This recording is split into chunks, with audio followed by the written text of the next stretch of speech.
Hi guys, இப்போ time என்னன்னு பார்த்தீங்கன்னா 4:10 ஆகுது. இப்போது நாங்கள் எங்கே போகிறோன்னா, நான் அங்கே போய் கட்டுறேன் பாருங்கள்.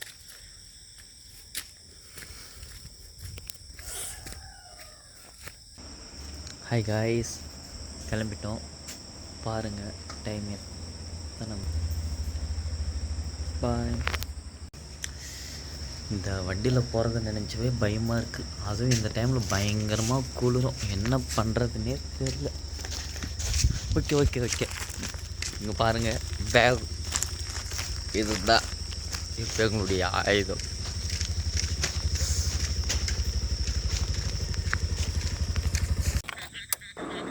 மச்சான் வண்டி ஆன் பண்ணு. ஆன் ஆகிடுச்சு. இப்போ முறுக்கில் 180, 200, 300, 400, 800, 900. ஹாய் ஃப்ரெண்ட்ஸ், 1800 கிலோமீட்டர் வேகத்தில் நாங்கள் ரொம்ப ஃபாஸ்ட்டாக போயிட்டுருக்கோம். எங்களால் சுத்தமாக தாக்கு பிடிக்க முடியல. நீங்களே பாருங்களேன். ஓ மை காட், நானே பறக்கிற மாதிரி இருக்கிறேன். கொஞ்சம் பிடிச்சிக்கணும். ஓட்டு ஓட்டு ஓட்டு ஓட்டு ஓட்டு உர்றா உர்றா உர்றா உர்றா. ஓ காட், அதுக்குள்ளே வந்துருச்சு ஃபிஷ் மார்க்கெட். ஹாய் ஃப்ரெண்ட்ஸ், இப்போ நம்ம எங்கே வந்திருக்கோம்னு பார்த்தீங்கன்னா, தமிழ்நாட்டிலேயே மிகப்பெரிய ஃபிஷ் மார்க்கெட் அங்கே தான் வந்திருக்கோம். ஹாய் மக்களே, நம்ம எங்கே வந்திருக்கோம் பார்த்தீங்கன்னா ஃபிஷ் மார்க்கெட். நானே இப்போ தான் ஃபஸ்ட் டைம் வந்துருக்கேன். ஹாய் ஃப்ரெண்ட்ஸ், உள்ளே வந்து பார்த்தா எப்படி இருக்குது பாருங்களேன். வகை வகையாக இருக்குது. மீன் பேர் கூட எனக்கு தெரியலங்க, அவ்வளோ பெருசாக இருக்குது. ஃபஸ்ட்டு தரையாக தான் காமிச்சிட்ருக்கேன். இப்போ பாருங்கள் எவ்வளோ கூட்டம் பாருங்கள். மீன் பாருங்கள் எப்படிலாம் இருக்குது. சுறான்றாங்க, இறான்றாங்க, எனக்கு ஒன்றும் தெரியலங்க. ஏதோ என்னால் முடிஞ்ச அளவுக்கு வீடியோ எடுத்துருக்காங்க. பாருங்களேன் எவ்வளோ மீனுங்கன்னு. அவ்வளோ கூட்டங்க, சுத்தமாக முடியல உள்ளே போயிட்டு வர்றதுக்கு. இங்கே பாருங்கள் சுறா இருக்குது பார்த்தீங்களா. அப்படி இந்த பக்கம் பார்த்தா இறான்றாங்க. ஐயோ எதுக்குன்றீங்க. எப்படியோ வாங்கிட்டு வந்தாச்சு.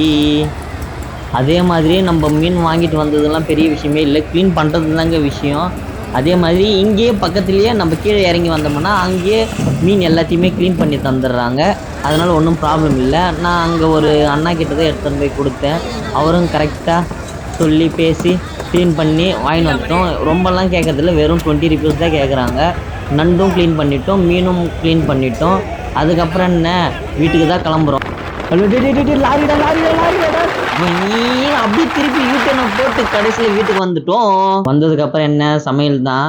அங்கேயே க்ளீன் பண்ணி கொடுத்துட்டாங்க. இங்கே வாஷ் பண்ணி ஃப்ரை பண்ண வேண்டியது தான். அதுக்கு என்ன பண்ணேன்னா, ஃபஸ்ட்டு மசாலாலாம் ரெடி பண்ணிவிட்டு அதை உள்ளே முக்கி சுற்றி திருப்பி பெரட்டி எடுத்து ஸ்வைன்னு எடுத்து கடாயில் போட வேண்டியது தான். சாரி, கடாயில் இல்லை, தவாவில். எங்கள் வீட்டில் தோசை தவா இருக்குது, அதில் போட்டு சும்மா முறு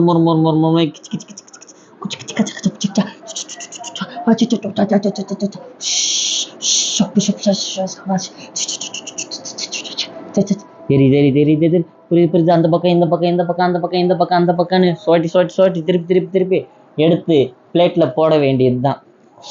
வாவ், கலரே மாறிடுச்சு. அப்படியே பார்க்கறதுக்கு எப்படி இருக்கு பாருங்க. அப்படியே எடுத்து பிளேட்டில் போட்டு சாப்பிடணும் போல இருக்கே.